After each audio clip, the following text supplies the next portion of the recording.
ഭരണാധികാരികളുടെ കാർ ശേഖരം മുതൽ കശ്മീർ രാജാവ് ഉപയോഗിച്ചിരുന്ന കാറുകൾ വരെ ദുബൈയിൽ 1000 മിലിയ വിന്റേജ് കാർ റാലിയുടെ 4ാമത് പതിപ്പിന് തുടക്കമായിട്ടുണ്ട്. റാലിക്ക് മുന്നോടിയായി എമിറേറ്റ്സ് ഗോൾഫ് ക്ലബ്ബിൽ നടന്ന കാർ എക്സിബിഷൻ വാഹനപ്രേമികൾക്ക് അപൂർവ വിരുന്നായി മാറി.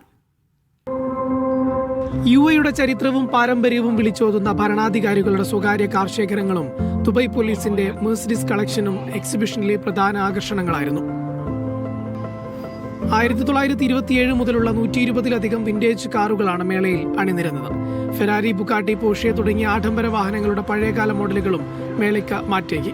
1955-ൽ F1 ഇതിഹാസം സ്റ്റിർലിംഗ് മോസ് ഓടിച്ച വാഹന ലോകത്തെ എക്കാലത്തെയും വലിയ അത്ഭുതങ്ങളിൽ ഒന്നായ മെഴ്സിഡീസ് ബെൻസ് 300 SLR ജർമ്മനിയിൽ നിന്നും പ്രദർശനത്തിന് എത്തിച്ചിരുന്നു. ഇന്ത്യൻ കോടീശ്വരനായ യോഹാൻ പൂനവാലയുടെ റോൾസ് റോയ്സ് കളക്ഷൻ മറ്റൊരു ആകർഷകമായി. കശ്മീർ രാജാവ് ഉൾപ്പെടെ ഉപയോഗിച്ചിരുന്ന 7 റോൾസ് റോയ്സുകൾ 100 വർഷത്തെ പാരമ്പര്യം വിളിച്ചോതുന്നതായിരുന്നു.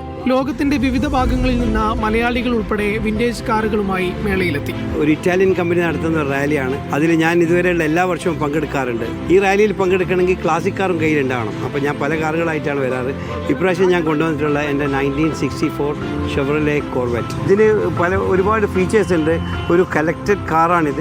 പ്രദർശനത്തിന് ശേഷം നാളെ മുതൽ 5 ദിവസത്തെ റാലിക്ക് തുടക്കമാകും. യുഎയിലെ 7 എമിറേറ്റുകളിലൂടെയും കടന്നുപോകുന്ന 1600 കിലോമീറ്റർ നീളുന്ന റാലി ഡിസംബർ 4-ന് സമാപിക്കും. Akshay Peravoor, media 1, Dubai.